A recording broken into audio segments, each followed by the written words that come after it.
Back here on the Dean Show with Sheikh Abdul Rahim Green. On the Green Show today. This is the Green Show, ladies and gentlemen, on the Dean Show. I'm so excited that you're back with us. Alhamdulillah, it's great to be back, Eddie, as usual.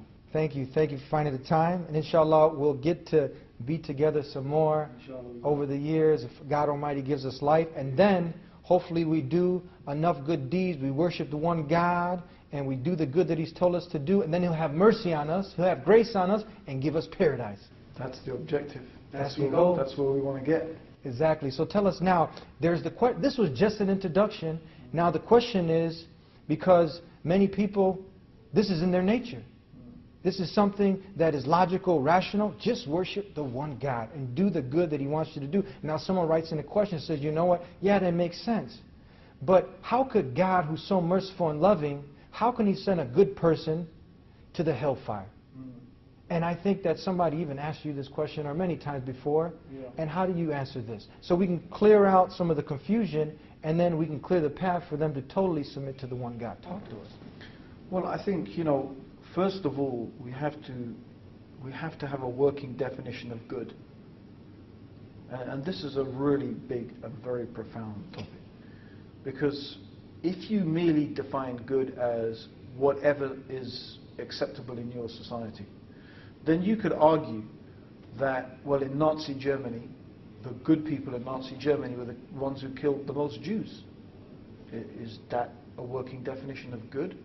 I think most people today would agree that there are some things that are absolutely evil. And they always will be, and they always have been evil.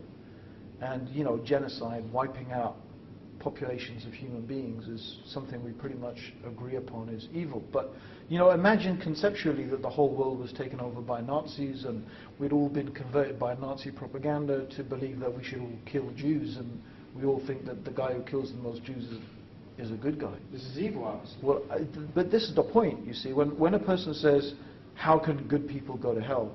My first question is, who defines what's good? Do you define what's good? Does society define what's good?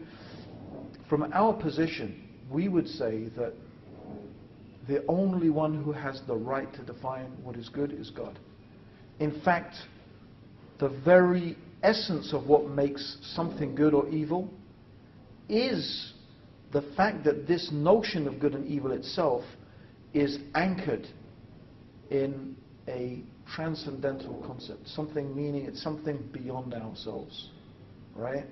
And so that is very, very important, the concept of good and evil. So the first thing I talk about is, well, who defines God, right?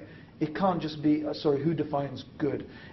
Good can't just be defined by society or by you or me. So when a person said, why do good people go to hell? I'd say, well, who said that's a good person? Who decides what's good? Who decides what makes a person good? The other way to think about it is that truly good people don't go to hell. And truly good people, as far as God has defined it, as far as the Creator has defined it, good has a foundation. And that foundation starts with that person's relationship and recognition and obedience and submission to God. Sometimes people find this a hard concept to get their heads around. So what I try to do is explain this concept in a way that's a little bit familiar to us. And of course, in no way do I want to compare God to any created thing. Yes. I'm just trying to give the concept some framework through which we can understand it. So right. I want you to imagine, right, Eddie, you're a sort of journalist, yeah. Right? And the Dean Show, you have the Dean Show. You decide one day, you hear about this guy he's a really good guy.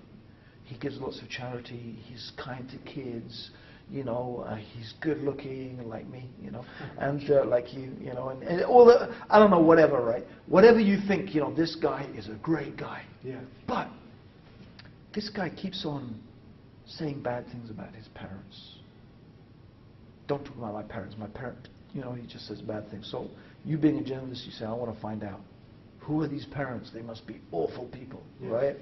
So you track them down and you interview them. and you find out that they're the sweetest, nicest, kindest people. They gave everything to their son. Everything. Everything to educate him. They lived in poverty so that he could, whatever you think, but they gave everything. They never did anything bad to him, right? Now what do you think of this guy? He's a creep now. Yeah.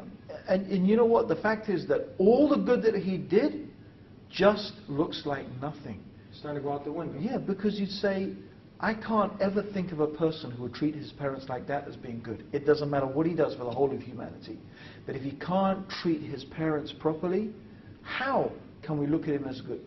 Because there are some things that are so bad, it outweighs all the good that you do.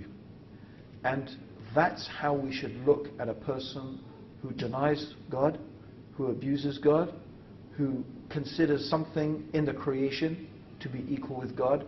This is so insulting and so abusive and so denying the reality of God. And in reality, God has more right to be loved, more right to be worshipped, more right to be respected than even your own parents. I mean, God gave you your parents, right?